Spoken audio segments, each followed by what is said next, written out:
Kings, queens, y'all know who it is. It's your boy Front Row Fresh. Another episode of the Front Row Show. I got family in the building today. I got Mrs. Shavonda Johnson Teagan. How you doing, Hello, I'm good, and you? Good. Hey, y'all got to bear with us. It's our first time in front of the camera, but we got a lot of information to put out there. Some stuff y'all need to hear about. A lot of great topics we're going to discuss.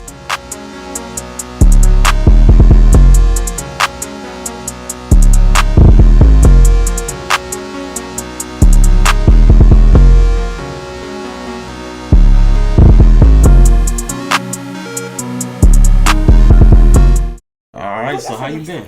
I'm good. Good. I'm hanging in there. Okay. Good. So, me and Shavonda, we grew up in South Boston, Virginia. If y'all don't know about South Boston, It's a small town in Southern Virginia. We're cousins on my mom's side. Yes. You know, we got the same great-grandparents. And so, she moved on up here to Raleigh. How long ago? 4 years ago. 4 years ago. Okay. So, it's been a blessing, or how you like Raleigh?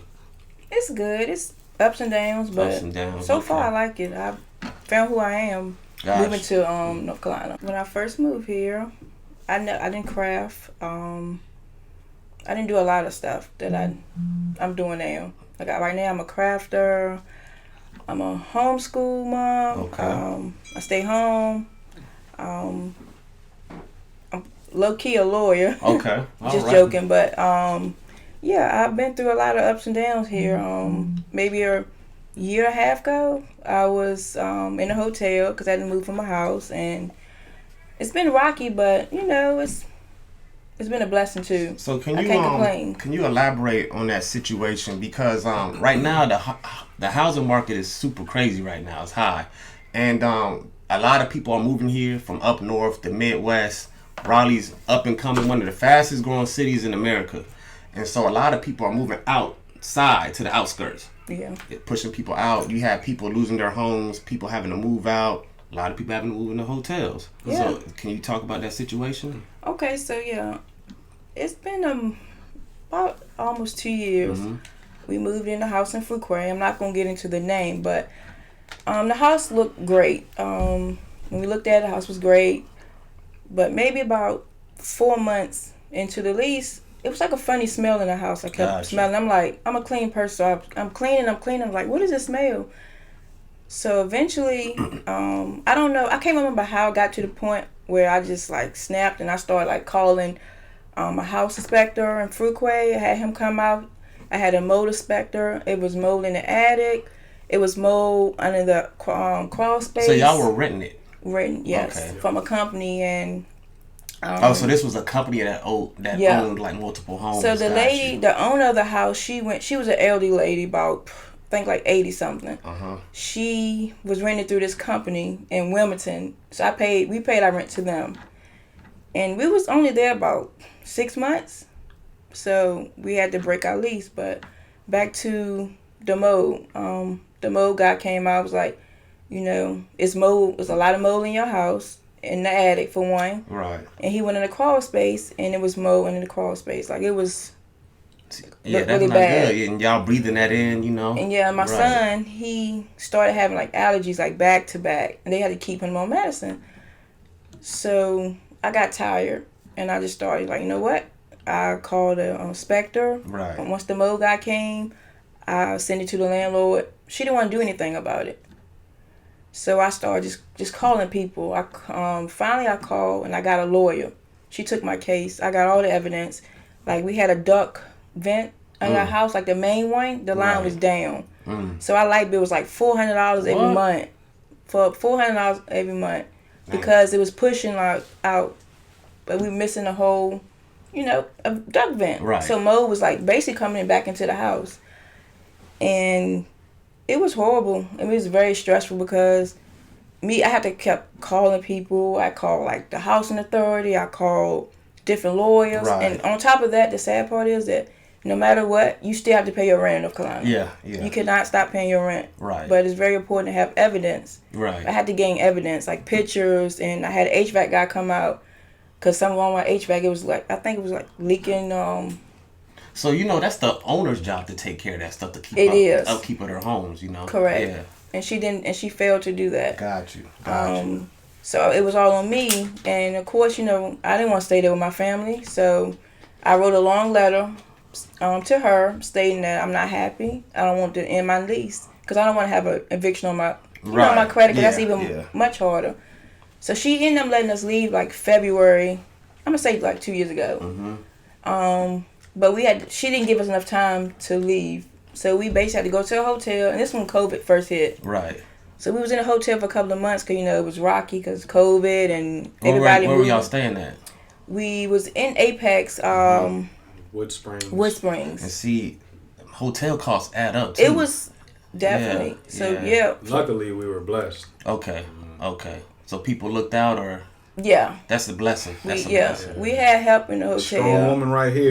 But it took a lot of time and energy from my family to fight this lady who she should have been doing her job. Exactly. And she didn't. So I got a lawyer, and you know, long story short, she made a settlement, and it wasn't for what we asked for, like 4 months of rent. She gave us 2 months, but at the end of the day, she had to get a new roof put on in the house. Okay. And that's gonna be what, like $10,000? Right. She had the some of the outside vents. She had to replace the anti-slip behind your stove you're supposed to have for kids. She had to get that. Under the crawl space, she had to put plastic, redo it all. So we didn't get the money that we wanted, the 4 months of rent we paid her, but she had to come out of pocket. Okay. Well, at least I got that, but she got what she deserved. Yeah. But you definitely got to take care of yourself when it comes to your home, whether you're renting, buying, because at the end of the day, we live in a crazy world. Yeah. We're working all day. Things are crazy out here. We have COVID. Yeah. People killing, stealing, doing all kind of crazy stuff. In your home should be your place of peace. Because at the end of the day, that's where you lay your head. Yeah. That's where you can find your peace. That's when you can lay on the couch and kick back. And if you're not comfortable in your home, then where else you gonna be comfortable? Exactly. And we wasn't comfortable, you know. It's right. And I know it was a lot of people in my mom's group. I had maybe about 2 people in my mom's group saying, you know, they needed help because one landlord was half doing, and another girl said she found mold in her house, and I'm like, yeah, I have to get evidence. Like, evidence is very important, and I did so good getting all the evidence towards my landlord. The lawyer told me if I ever want to go to school for paralegal, she would write a letter for me. Yeah. Because it's like I was like just done. After that, I just snapped because it's like, this is not right. We paying, you know, all this money in rent, and people not taking care of their property. Right. They overcharging. And see, you were very proactive. A lot of people, I mean, it's a long process, stressful process. They would just give up, but forget it. Yeah. You know, they won't fight it, but we gotta fight and stand up for things that are wrong. You know, we can't just give up. People don't want to pay for attorneys, but you may help the next person. Yeah. And we don't want these cycles to continue. You know what I'm saying? So no, you did the right thing. You know, our family, we don't give up. We keep going. And basically, like, I was like, I'm not gonna let this woman just, oh yeah, okay, I agree to in your lease, but you're not gonna give me nothing back. Right. We paying rent to you, and the sad part is just how do anybody, whoever to blame for it, allow these people all over North Carolina to, how can you go to sleep at night when you charging people like $1,300-$1,400 in rent, but your house is not worth it? But you know what, cuz you know, y'all young couple just got together, go ahead and start working towards owning a home. Yeah. Because for real, I paid less in mortgage than I've ever paid in rent. And it's yours. And we need to start owning stuff. These people making money off of us, for us to stay somewhere. You know what I'm saying? Yeah. And Raleigh's growing so fast right now. It's one of the fastest growing cities in America right now. They're just throwing houses up there. Like, they're not really they're not using good, you know, wood and appliances. They're just throwing it up. And people don't know, you know, not everybody's a maintenance person or a handyman. And people don't know no better. So they're sitting here having to repair stuff that should have been put together from the first place. Facts. Yeah. Yeah, and you're right, because we spend a lot of money. Like, some people buying houses $300,000-$4,000, and it need to be worth it. Right. Nothing gonna be perfect, but when somebody spend a lot of money to lay their head, it need to be good. It shouldn't be like 100%. It shouldn't be I fix it when I can. No, if I'm paying you money every month on time, I expect everything to get fixed on time. Right. So it was really luckily my kids they good kids. Okay. You know, we had like a little kitchen area so I can cook and stuff, and had a refrigerator. They never was down. Gotcha. So that really helped, because, you know, if I would have saw them down, I would have got stressed. But is people need to stand up. Right. No. And stop taking the landlords. Stop taking what people give them, because a lot of landlords, if you allow them to do it, they're gonna keep doing it and keep doing it and keep doing it.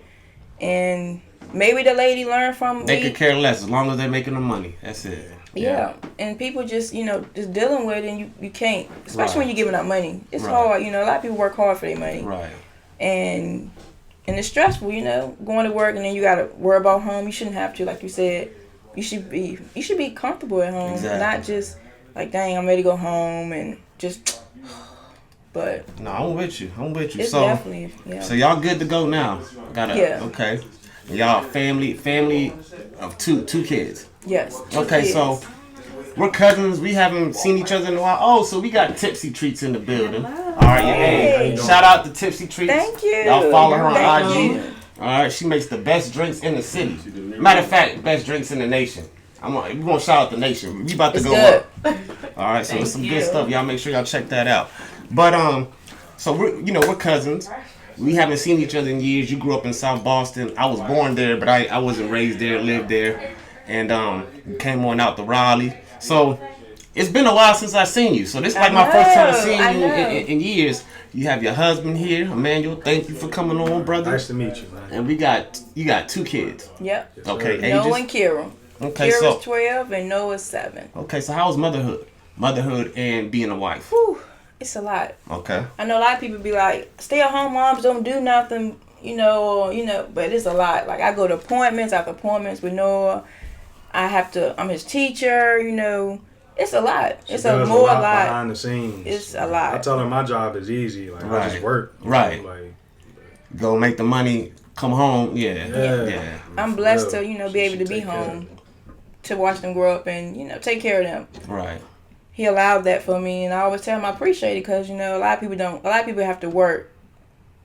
No, you're right. Work hard and stuff. So I get to, do the woman stuff, like, take them to appointments and whip and run, cook, clean. Gotcha. Which I don't mind doing. Then crafting on the side. Okay, so we're gonna get into the crafting in a little bit. Staying on the family topic, it's good to see young couples together. Y'all been married 5 years. Yeah. So where did y'all meet? Was it love on first sight, or how did this come about? It was on and off. Okay, gotcha. When I first met him, I was like, he always look mad. I'm so just y'all scared were to in speak school. to him. Y'all were in school together. No. No. Okay. No. Actually, I met him in Taylor Loft in South Boston. Where? Taylor Loft. I don't know where that's at. It's apartments in town. Okay, gotcha. Okay. He stayed there, and I used to stay there, and I used to see him going in and out. And I was like, I'm scared to speak to him. Like, he always mad. Oh, okay. He always look mad. Yeah. But that's how we met. That's that Miami in you, though. Right. I always heard good things about her. Like, I asked around the hood. Okay. And everybody said good things about your family. And it's a blessing, just being around, your family. Right. Because they really took me in, and I always love them for that. Right, facts. I love you for that too. Right, yeah, we got a good family. Yeah, thank you. We family. So first time seeing each other. But look, we family. We tight bond. Need something, I'm here. So who spoke first? Oh yeah, y'all don't know now, huh? I think it was him. Oh, okay, me. okay, gotcha. Yeah, I think it was. Look, I had to think back. It's been so long. He said I can shoot my shot. Okay, so I never been married. How long were y'all dating before y'all got married? 4 years. Oh, a long time. Okay. Yeah, it was 5 years. Yeah, five. Okay, long time. Okay. Yeah, so it's almost been a decade. It's a long time. December. Yeah, you don't see that a lot nowadays. It's tough out here. No. Yeah, it's tough out here. So ain't no need for me to stop. Nah, you don't want to. No, ain't nothing out here, it's brother. Too hard, man. Yeah. So during COVID, a lot of people started finding different ventures, finding new different hobbies and so forth. So we've had a lot of people that started owning businesses, new entrepreneurs. Myself, starting a podcast, and so you dived into crafting. Yes. Okay, and by the way, I see you brought me some gifts here. Some gifts for my son, Laven and Cairo. Shout out to Laven and Cairo. Daddy loves you all. So we got some pillows. Learning pillows. I appreciate you. Love you. So we got Spider-Man. Okay. Thank you. They're gonna love this. They're gonna love this. Okay, Paw Patrol. Thank you. And they can be washed multiple times. It's not gonna come out. The ink is soaked into the pillow. So, what made you decide to get into crafting? I started crafting 2018 when I moved here. I had to find something to do with being at home. Right. So my husband and his mom went ahead and got me a Cricut. That was my first thing. Then I started, then I got a heat press and I just started making stuff and, just teaching myself. And then I was like, I want to go farther. So I started simulation, which that's what I did in the pillows. So I went and got a printer for that. And I just been, building up my business, like my supplies first. But I started not to make money. I started because it relaxed me. Right. A lot of people started, like, I'm gonna buy this and just start making money off of it. And that's the thing about starting businesses. A lot of people go in with the mindset, I want to start my own business, work for myself, and make money. Well, if you're gonna start your own business, make sure it's something you love to do. Yes. You know what I'm saying? Because you got to put in a lot of time, effort, hard work for a business to succeed. Yes. And it doesn't happen overnight. They said the average takes like 3 years for a business before you really start to see profit and money coming in. You got to be consistent. You got to stay on it. You can't just, I'm going to buy this one day and start making money. You have to perfect it first. Right. Like, I still make mistakes. And I've been doing it about 3 years. When I first did these pillows, I did like 5 pillows before I got it right. So, but I didn't give up. We got the pillows. What was the first item you made? Was it t-shirts first? The first item I made was a t-shirt for my kids. Okay. That was the very first thing I made when I started crafting. And I just kept practicing, and then I started simulation, and that itself is a whole stressful ball and more money. Can you tell us the name of your business so the people know they can Nicole, shout you out, get in contact with you? Yes, it's Nicole Handmade Creations. I'm on Facebook and Instagram. And you can follow my page. Okay. And then we'll have the people, we'll get that information out, so y'all make sure y'all check out her work. She has great work. By the way, y'all see these pillows here, so y'all make sure y'all holler at her, and I appreciate that. Thank you for having me. So you've been doing this, 3 years? Yeah, about 3-4 years. Okay. And it was like on and off. I stopped doing it, because I was in a hotel, so I couldn't do it. So now I'm just picking back up. I'm just trying to get my brand out there. I always wanted to have a clothing line. Like maybe like a year ago I said it, but I didn't know what. Right. Sometimes when you stress and depressed, you don't get your creative side going. And then one day I was just like, I want to make. Well, I just made it, and I asked my husband, "How did this look?" And then now it's like my mind will stop. Yeah, I seen. I have so many ideas. Some of the T-shirts. I seen our cousin came in, your brother having a little fit. I see you got a huge following, so.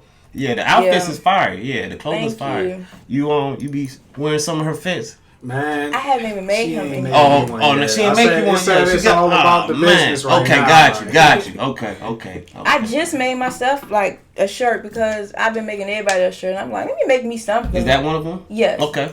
Got you. She done made me a little design already for one of my fits. Okay. She just ain't never put it on the shirt yet. I got you. Okay. I just be so busy. Yeah. But so I try to like right now I got like 10 shirts I need to do. I try to give it like a 3 to 7 time frame. So I got like 10 shirts to do. So I just been trying to make myself some.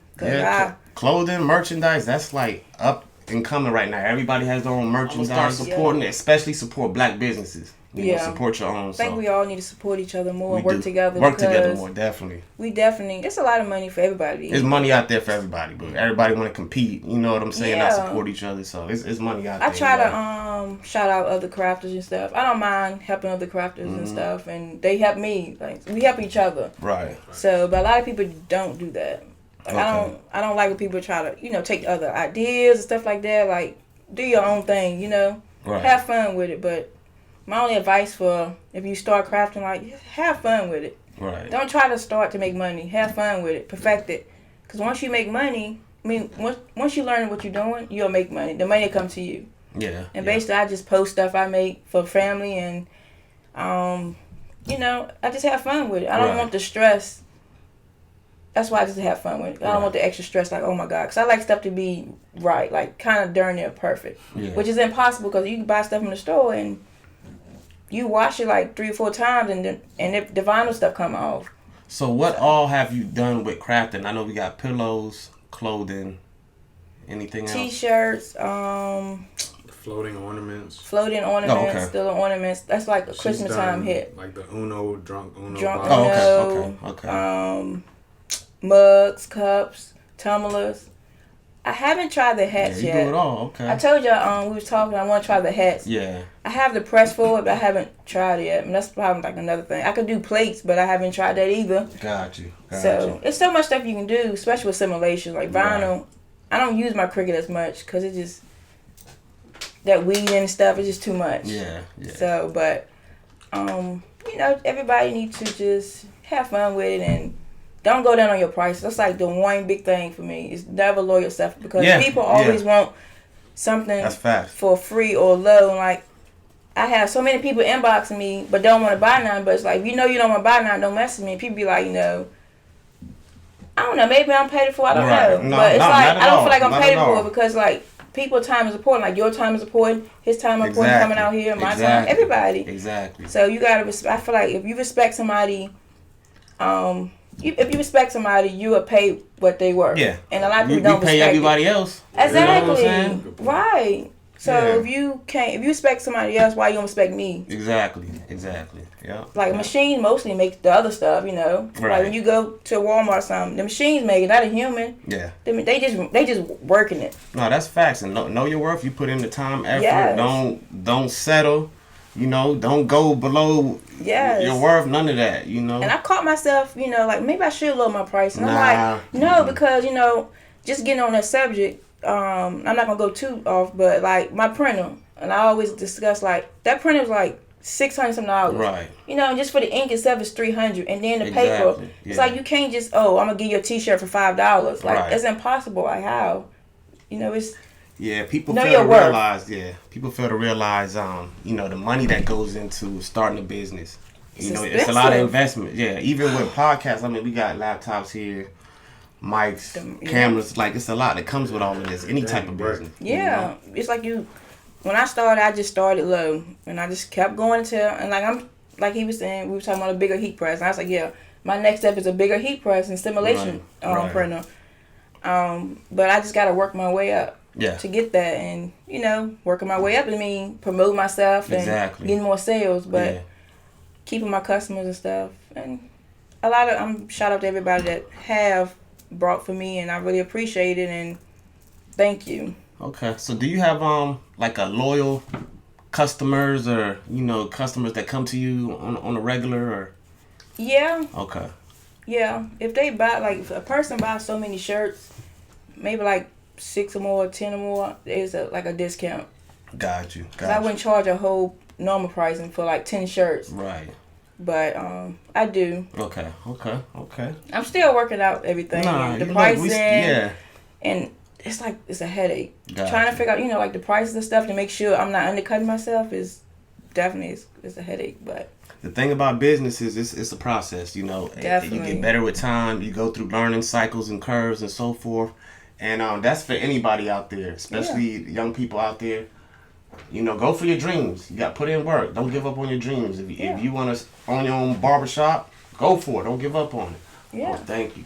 We got a Tipsy Treats brought us something. What we got right here? Sure. Okay. Yeah. Hey, these drinks is fire, man. Thank you. Yeah, these drinks is fire. Sponsored by Tipsy Treats, man. Y'all enjoy. Thank you. Good stuff. But yeah, like I was saying, fight for your dreams. Don't give up. Keep grinding. Keep pushing. Yeah. We want to own. We want to own stuff. Ownership. Something to pass down to our kids. We talked about homes. I'm a homeowner. I can pass this down to my kids. I don't have to keep paying somebody else. You know what I'm saying? Facts. Own as much stuff as we can. Ownership is very important. Education, just get as much as we can out here. We got to work together. Yes. Yeah. We do too much competing, hating on this person and that person. Out here killing, it's crazy. It's too much. It's too much. It's not like back in the day. Back in the day we had communities where, the mom down the street watch out for these kids and so forth. Everybody work together. We don't do that no more. Nowadays we don't even know our neighbors. You know what I'm saying? That's one of our neighbors. Like we look at them like, "What's up?" That's it. Keep it moving. Right. Yeah. Everything has changed because we used to be outside more. I probably be like, go outside. You better be back in before them lights cut on. But nowadays, kids just so obsessed with Instagram, TikTok. Yeah. I'm like, you got people do like crazy stuff just to go viral. I'm like, okay, to each your own, but it's more to life. Yeah, they stuck on these laptops, computers, man. Get these kids outside. By the way, June 21st, June 22nd, I'm hosting a basketball camp in Clayton. I'm gonna have Shaw University's assistant basketball coach out there, as well as a few of my homeboys, Coach AAU, some D2 athletes, D1 athletes. So y'all make sure y'all come on out, ages 8 to 13. Bring your kids. It's gonna be a ball, 2-day camp. They're going to get some great lessons and improve and work on their skills and assets, all right? So I appreciate y'all. It's a pleasure having y'all on. Thank you. Let me get a hug real quick. All right, my man E. Thank you. Shout out your brand one more time. Let the people know who you are. My name is Shavonda, and I own Nicole Handmade Creations, and Ted is like my new creation. Well, one of many of my creations. Real quick, what does TED stand for? Nothing. Okay. He just looked like a Ted to me. Okay, gotcha. My brother asked me the same thing. I said, he just looked like a Ted. Okay. He just looked like a Ted, and I wanted something scary but kind of cute, and so like I don't know. Going through all phases of emotion. Right, I feel you. Me, I go through happy, sad, angry in one day. So it's like basically like different expressions and stuff. But I dig it. So this was another episode of the Front Row Show. Thank you all for tuning in. Keep supporting. Y'all make sure y'all subscribe on YouTube. All right. Everybody stay blessed. Love, peace, and happiness.